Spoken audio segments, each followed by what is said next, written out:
میرے جو والد تھے میں نے جیسے بتایا بہت پڑھے لکھے تھے, تو انہوں نے بہت غریب بھی تھے, ان کو کبھی کوئی نوکری نہیں ملی, ہارڈلی ان کے پاس پیسے ہوتے تھے. جو بھی بزنس انہوں نے شروع کیا اتنی تعلیم حاصل کرنے کے بعد بھی وہ فیلئر ہی رہا, لیکن انہوں نے بہت پیار دیا, اور کیونکہ ان کے پاس پیسے نہیں ہوتے تھے تو میرے ہر جنم دن پہ اپنی کوئی پرانی چیز مجھ کو دے دیا کرتے تھے. تو پہلی پرانی چیز جو, اور بہت بڑا چڑھا کے اردو میں اچھے اچھے الفاظ یوز کر کے مجھے امپریس کرتے تھے کہ بہت اچھا پریزنٹ دیا ہے مجھ کو. تو وہ مجھے پہلی چیز انہوں نے مجھے, یہ میں ہر جگہ پر بولتا ہوں, اسکول کے بچوں کے فنکشن پہ, ییل یونیورسٹی میں, ایڈنبرا میں, کیونکہ آپ لوگ سب اپنی لائف کے اس تھریشولڈ پہ ہیں جہاں سے آپ کو کامیابی حاصل کرنی ہے انشاءاللہ. سو پہلی چیز جو انہوں نے مجھے دی تھی, انہوں نے مجھے اپنا شطرنج کا سیٹ دیا تھا, ٹوٹا پھوٹا سا. وہ شطرنج ہر روز کھیلتے تھے. ہنومان مندر کے جو ہیڈ پریسٹ تھے, پنڈت تھے, ان کے ساتھ رات کو جا کے میرے والد جو ہیں شطرنج کھیلتے تھے. اور انہوں نے مجھے کہا کہ شطرنج سے آپ زندگی کے بارے میں بہت کچھ چیزیں سیکھ سکتے ہیں. پہلی یہ کہ کوآپریشن اور ساتھ مل جل کر کام کیسے کرنا ہے. دوسری یہ کہ زندگی میں آگے بڑھنے کے لیے کبھی کبھی پیچھے بھی ہٹنا پڑتا ہے. تیسری یہ کہ جو چھوٹے لوگ ہوتے ہیں, جو آپ سمجھتے ہیں, کئی لوگ ایسی بات مانتے ہیں, جو پونز ہوتے ہیں, جو پیادے ہوتے ہیں, ان کی سب سے زیادہ عزت کرنا زندگی کے اندر. کوئی بھی انسان چھوٹا نہیں ہوتا, ہمیشہ ہمیشہ زندگی میں کام آتا ہے. اور کامیابی حاصل کرنے کے لیے آخری بات شطرنج یہ سکھاتی ہے ہم کو کہ کبھی کبھی جس چیز سے سب سے زیادہ لگاؤ ہوتا ہے, جیسے رانی سے عموماً ہو جاتا ہے, کبھی کبھی اسے بھی سیکریفائس کرنا پڑتا ہے آگے بڑھنے کے لیے. دوسری چیز جو انہوں نے مجھے دی, میرے پاس ہے وقت, 2 منٹ بول سکتا ہوں میں, سوری. دوسری چیز جو انہوں نے مجھے دی تھی, وہ ایک ٹائپ رائٹر دیا تھا. آج کے زمانے میں آئی ڈونٹ تھنک کسی کو, بہت سارے بچے ہوں گے یہاں پہ جن کو معلوم بھی نہیں ہوگا ٹائپ رائٹر کیسا لگتا ہے. اب سب کمپیوٹر پہ کام کرتے ہیں. تو ٹائپ رائٹر کے اوپر جب آدمی لکھتا ہے اور اگر غلط لکھتا ہے تو اس کو مٹانے میں بہت تکلیف ہوتی ہے. So you have to be very diligent, بہت دھیان سے لکھنا پڑتا ہے. ہم غلطی نہیں کر سکتے. اور ٹائپ ایکس یوز کرتے تھے ٹائپ کو نکالنے کے لیے, کبھی انگلی پھنس جاتی تھی اس کی کیز کے بیچ میں, مگر بہت محنت سے, بہت ڈیلیجنس سے کام کرنا پڑتا تھا. تو جب میں اس پہ ٹائپنگ سیکھا اسکول میں کامرس کرتے وقت, so the only thing I realise is that practice makes you perfect. تو جو بھی کام آپ زندگی میں کریں اس کو ڈیلیجنس سے کریں, ایسا کریں کہ کوئی غلطی نہ ہو, اپنا پورا دماغ لگا کر کریں, سوچ سمجھ کر کریں. ایسے کریں کہ یہ کام زندگی میں آپ کا پہلا کام ہے اور اس کے بعد آپ کو موقع نہیں ملے گا, اور شاید یہ کام آپ کا زندگی کا آخری کام ہے, اس کے بعد پھر موقع نہیں ملے گا. So do it with that kind of diligence. تیسری چیز انہوں نے مجھے کیمرہ دی تھی, کیونکہ بہت غریب تھے, وہ کیمرہ چلتا نہیں تھا بالکل بھی, صرف اس کے ویو فائنڈر سے بڑی اچھی اچھی تصویریں دکھ جاتی تھی لیکن کھنچتی بالکل بھی نہیں تھی. اور اس سے مجھے انہوں نے سیکھ دی کہ جو ہماری کریٹیوٹی ہوتی ہے, ہم جو بھی کبھی کبھی ہماری ہابی ہوتی ہے, کبھی کبھی ہمارا اس سے پیار ہوتا ہے, لیکن ہم اس کو اپنی نوکری نہیں بنا سکتے, اپنا کام نہیں بنا سکتے. بہت کم لوگ ایسے فارچونیٹ ہوتے ہیں جیسے میں ہوں کہ جو میری ہابی تھی, جس چیز سے مجھے پیار تھا, کلاکاری سے, ایکٹنگ سے, وہ میرا پیشہ بھی بن گیا.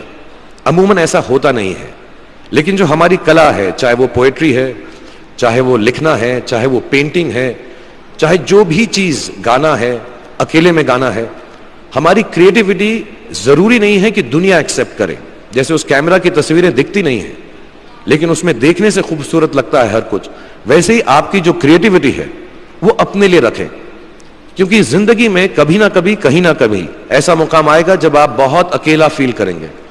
ہو سکتا ہے دکھ کا سمے بھی آئے, اس وقت آپ کی جو کریٹیوٹی ہے وہ آپ کی سب سے اچھی دوست ہوگی, دنیا اس کو مانے یا نہ مانے. میں بہت خراب پوئٹری کرتا ہوں, لیکن جب بھی دکھی ہوتا ہوں تو لکھ لیتا ہوں. سراف صاحب سے میں اب سیکھنا بھی چاہتا ہوں. میں ریختہ پہ جاؤں گا, مجھے لگتا ہے یہ کمال کی سائٹ ہے, تھوڑی میں شاعری وغیرہ سیکھوں گا. میری شاعری بہت خراب ہے کہ ہم نے تمہاری یاد میں رو رو کے ٹب بھر دیے, وہ آئے اور نہا کر چل دیے. اس لیول کی پوئٹری ہے. لیکن جب دکھ ہوتا ہے, یہ بھی بیٹھ کر جب لکھتا ہوں تو بہت دل کو شانتی ملتی ہے. آخری چیز میرے والد جی نے مجھے دی تھی, وہ دونوں مکس ہے, میں جلدی ختم کرتا ہوں کیونکہ آپ لوگوں کے پاس وقت نہیں ہے, آپ لوگوں کو اپنی ڈگریز لینی ہے, سوچ رہے ہوں گے اتنا وقت ضائع کر رہا ہے ہمارا یہ. تو میں جلدی سے بتاتا ہوں. ایک انہوں نے مجھے کہا, ایک سینس آف ہیومر ہمیشہ رکھنا زندگی میں. ہنستے ہمیشہ رہنا, ایک چائلڈ لائک انوسنس ضرور رکھنا. جیسے ایک چھوٹے بچے کی جو ایک انوسنس ہوتی ہے, جو اس کا دنیا کی طرف جو نظریہ ہوتا ہے بڑا انوسنٹ سا ہوتا ہے, اس میں کوئی خامی نہیں ہوتی, غلطی نہیں ہوتی, ابھی دنیاوی باتیں نہیں آئی ہوتی, تو ویسی رکھنا. کئی بار بچپن میں نے جب بدتمیزی کی یا کوئی غلط کام کیا تو انہوں نے سینس آف ہیومر سے مجھے بچایا. اور زندگی بھر اگر آپ اپنے اوپر, اپنے حال پہ, دنیا پہ, کیونکہ لوگ آپ سے ہر کوئی بات کہیں گے, اچھی بات بھی کہیں گے, بری بات بھی کہیں گے, کیونکہ لوگوں کا کام ہے کہنا. اگر آپ اس کو ایک سینس آف ہیومر سے دیکھ سکیں گے تو زندگی جو ہے بہت بہتر رہے گی. And last not the least, what my father gave me, what my mother gave me, and what your parents have given you, آپ کے جو پیرنٹس ہیں جو آپ کو دیا ہے, وہ سب سے بڑی گفٹ ہے, گفٹ آف لائف. زندگی کی جو زندگی ایک خود ہی سب سے بڑا تحفہ ہے ہماری زندگی, اور اس کو ویسے ہی ٹریٹ کیجیے. زندگی کے اندر جو بھی مقام آئے, جیسی بھی چیزیں ہوں, اچھا ہو برا ہو, کبھی اندھیرا ہو کبھی اجالا ہو, ہر چیز کو رسپیکٹ کیجیے. اور زندگی میں گریس رکھیے ہر انسان کی طرف. ہر انسان جو بھی آپ سے جو بھی بات کرے گا وہ اپنی مصیبت کے حساب سے کرے گا, اپنی حیثیت کے حساب سے کرے گا, کبھی غلط بات بھی بولے گا, اونچی بات بھی بولے گا. جب آپ کام کریں گے, جب آپ بڑی بڑی کمپنیز کے اندر نوکری حاصل کریں گے, آپ کا ہمیشہ جھگڑا رہے گا, جو میرا جونیئر ہے وہ ایسی بات کرتا ہے, میرا سینئر جو ہے ایسی بات کرتا ہے. لیکن سب جو ہیں زندگی سے جونج رہے ہیں, اس زندگی میں کچھ بننے کی کوشش کر رہے ہیں. سو وہ گریس جو ہے, وہ لیوے جو ہے, ہر کسی کو دیجیے گا جو آپ کے ساتھی ہیں, جو آپ کے ساتھ کام کر رہے ہیں, جو آپ کا ساتھ کام نہیں بھی کر رہے اور جو آپ کا ساتھ نہیں بھی دے رہے. گریس سے بڑی چیز آپ زندگی کو واپس نہیں لوٹا سکتے. یہ 4-5 چیزیں یاد رکھیے گا. یاد رکھیے گا, نہیں رہے تو کوئی بات نہیں. آپ لوگ بہت کچھ ابھی اس جگہ پر علم حاصل کر چکے ہیں, اور مجھے امید ہے اور مجھے یقین ہے کہ آپ جو بھی کریں گے زندگی میں بہت کامیاب ہوں گے.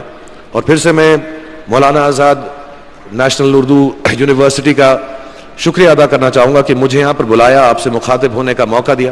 تھینک یو ویری مچ, بہت بہت شکریہ.